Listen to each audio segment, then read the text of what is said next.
Hello दोस्तों, welcome to Cybertech और मैं हूं आपका दोस्त एजाज। फ्रेंड्स, शिबा इनू की एक और वीडियो के साथ मैं आपके सामने हूं। यहां पर हम बात करने वाले हैं कुछ अपडेट्स की जो कि शिबा को लेकर बड़ी इंपॉर्टेंट यहां पर शायद तोशी कुसामा खुद मेरा ख्याल है कि हर दूसरे तीसरे दिन दे रहे हैं। और मतलब इसकी पूरी डिटेल मैं आपके साथ शेयर कर रहा हूं। अभी करने लगा था लेकिन बात भूल गया कि आगे जाकर करनी है। उससे पहले आपसे एक छोटी सी रिक्वेस्ट करनी है। मतलब दो रिक्वेस्ट हैं, उसमें से पहली तो ये है कि दोस्तों, अगर आपने मेरा चैनल अभी तक सब्सक्राइब नहीं किया, मतलब चैनल अगर आपने अभी तक सब्सक्राइब नहीं किया तो चैनल सब्सक्राइब कर दें। और मैं उम्मीद करता हूं कि आप ये काम ज़रूर कर देंगे। वीडियो को लाइक ज़रूर कर दीजिएगा, शेयरिंग जितनी हो सके काइंडली ज़रूर कीजिएगा। सेकंड रिक्वेस्ट दोस्तों ये है कि आप वीडियो को थोड़ा देखना कंटिन्यू कीजिएगा ताकि इन्फॉर्मेशन जो है वो आप तक पूरी पहुंचे और आप समझ सकें कि एक्चुअली क्या होने जा रहा है। क्योंकि मतलब पूरी बात जाकर हम एंड में अपनी कंप्लीट करते हैं तो बहुत सारे दोस्त वीडियोस पूरा नहीं देखते और फिर बाद में मतलब कमेंट कर देते हैं और ये लिखते हैं कि आप गलत कह रहे हो, ये कह रहे हो, वो कह रहे हो। मतलब बाद में मैं सोचता हूँ यार, कमेंट पढ़ने के बाद फील होता है कि यार यही बात तो मैंने आगे जाकर की थी लेकिन भाई ने पूरा वीडियो नहीं देखा। इसलिए आपसे ये रिक्वेस्ट है कि वीडियो ज़रूर देखा भी करें। अच्छा, अब चलते हैं अपने टॉपिक पर। शिबरियम दोस्तों, शिबा इनू का एक ऐसा प्रोजेक्ट है जो कि मतलब मेरा ख्याल है कि लाइफलाइन बन चुका है अब शिबा इनू की। इससे पहले भी डिफरेंट प्रोजेक्ट शिबा इनू ने डिफरेंट टाइम्स पर जो है वो लॉन्च किए हैं और बड़ी कामयाबी के साथ लॉन्च किए हैं। उनका असर जो है वो प्राइस पर या इसके इकोसिस्टम पर या इसकी क्रेडिबिलिटी जिसे हम कहते हैं शिबा इनू की, उसकी पर मतलब हमें नज़र में आया है।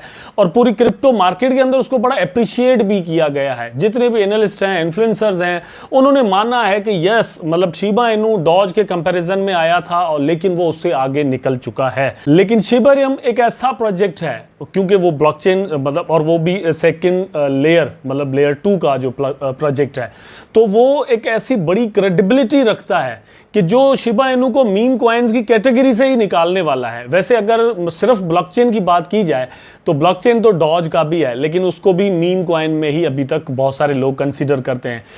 डॉज का एक प्रॉब्लम है कि उसकी सप्लाई जो है वो अनलिमिटेड है, मतलब कयामत तक अगर ब्लॉकचेन चलती रहेगी तो वो डॉज बनते ही रहेंगे। उसके कंपैरिजन में अगर देखा जाए तो एक लिमिटेड सप्लाई जो है वो शिबा इनू की है। और सेकंड, यहां पर ये बर्निंग भी होती है। तो डिफरेंट ऐसी चीज़ें हैं जो कि यहाँ पर हम मतलब आपके साथ शेयर करने वाले हैं। एक और भी चीज़ बड़ी इंपॉर्टेंट है कि यहाँ पर कम से कम हम जो है वो थोड़ा क्रिप्टो मार्केट को भी देख लें और बोन को लेकर भी कुछ न्यूज़ है, वो भी आपके साथ इसी वीडियो में मैं शेयर करने वाला हूँ। तो बिटकॉइन जो है वो दोस्तों बड़ा अच्छा यहाँ पर ट्रेड मतलब एक तरह से कर रहा है, चल रहा है। लेकिन मेरी नज़र में पिछले 3-4 दिनों से जो चीज़ यहाँ पर होनी चाहिए थी वो नहीं हुई, और वो है $31,000 की रेजिस्टेंस को तोड़ देना, उसको क्रॉस कर देना।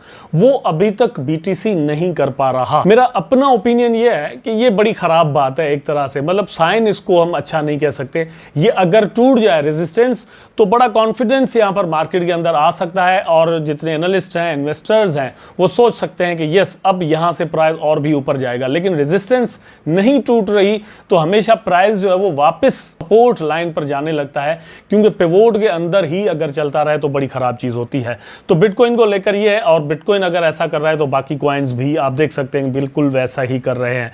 कुछ ऐसे कॉइन्स हैं जो कि आपको मौका दे रहे हैं कि आप इनके अंदर इन्वेस्टमेंट करें, उनमें बीएनबी आ जाता है, कुछ ऐसे और भी कॉइन्स हैं, अवैक्स भी उसमें आ जाता है, ठीक है, और सोलाना भी उसमें आ जाता है। मैं आपको बता रहा हूँ, किसी दोस्त ने यहाँ पर कमेंट किया था कि भैया न्यू कॉइन बताओ, जैसे आपने आरवीएल बताया था। अब आरवीएल को लेकर बहुत सारे दोस्त मुझे ये कहते हैं कि आपने मरवा दिया। भैया देखिए, ये एक ऐसा कमेंट था कि मतलब मुझे बड़ा इत्मीनान हुआ कि यस, लोगों ने देखो यहाँ पर प्रॉफिट लिया है, जैसे मैंने भी आरवीएल से लिया था।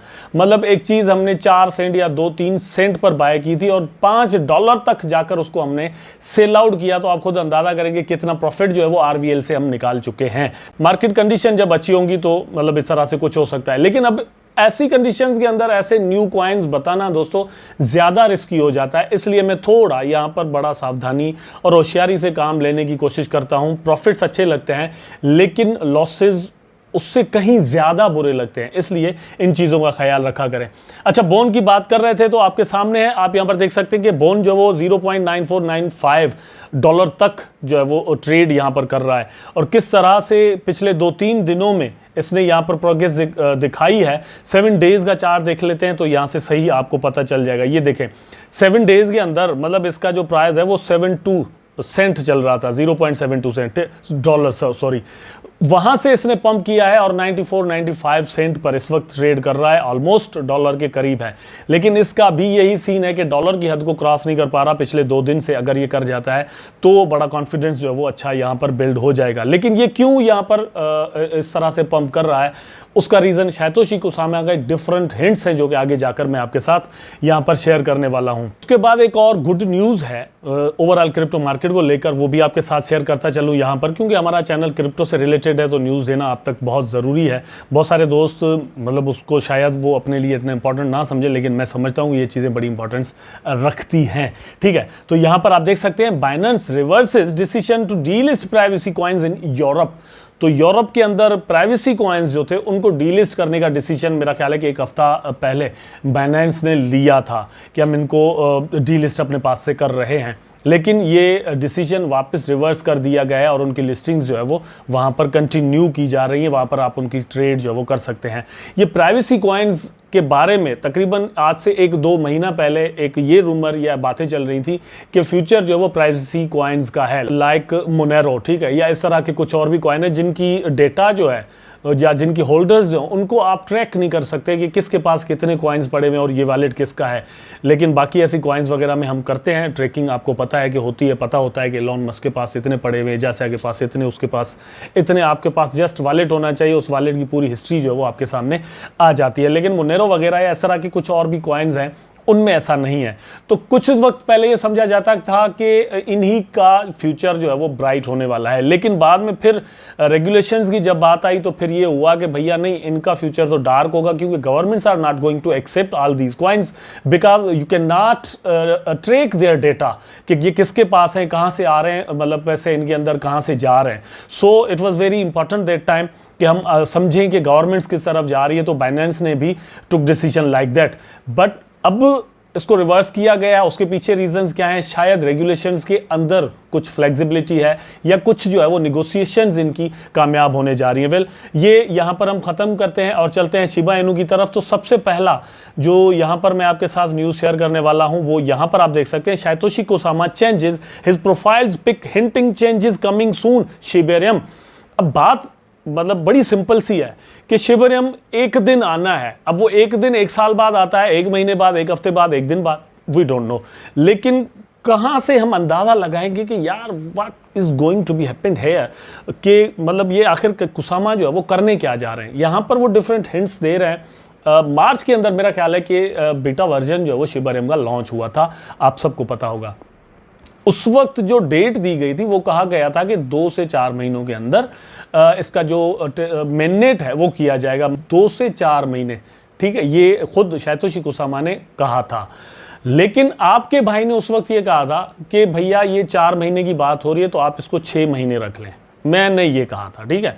लेकिन यहां पर प्रॉब्लम क्या है? मार्च, अप्रैल, मई, जून, जुलाई, मतलब ये जो है वो तकरीबन तीसरा महीना उस हिसाब से चल रहा है, या चौथा कर लें, ठीक है। तो अभी मेरे हिसाब से 2 महीने रहते हैं, लेकिन कुसामा के हिसाब से भी ये 3-4 महीने अभी कंप्लीट होने हैं। लेकिन कम्युनिटी के अंदर क्राई जो है वो जैसे ही बेटा वर्जन रिलीज हुआ था उसके बाद कम्युनिटी ने ये कहा कि भैया जल्दी करो, इसको रिलीज करो, वी कैन नॉट वेट, ठीक है। लेकिन अब ऐसा होता नहीं है। एक अच्छा प्रोजेक्ट जो है वो अच्छी चीज़ें, अच्छे प्रोडक्ट्स आपके सामने लेकर आता है और उसकी हिंट्स यहाँ पर हमारे सामने आ रही हैं। जुलाई की बात थी, पॉसिबली जुलाई के अंदर जो है वो शिबेरियम लॉन्च हो जाए, लेकिन मेरा ख्याल है कि जुलाई से ये सीन आगे जा सकता है। मेरी नज़र में ये मसला नहीं है कि जुलाई के अंदर आता है या सितंबर के अंदर। मेरी नज़र में प्रॉब्लम, मसला या सही चीज़ जो है वो ये है कि जब ये आए तो एक ऐसा प्रोटोकॉल बनकर हमारे सामने आए कि पॉलीगॉन और इस तरह के कुछ और लेयर 2 के जो प्रोजेक्ट्स हैं उनको टक्कर दे पाए।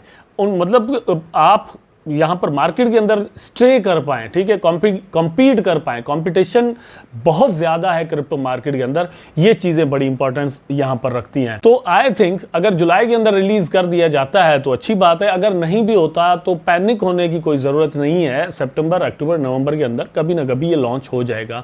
मैं मतलब अगेन यही कहता हूँ कि एक अच्छा टाइम अगर चूज़ किया जाएगा तो ज़्यादा बेहतर रहेगा।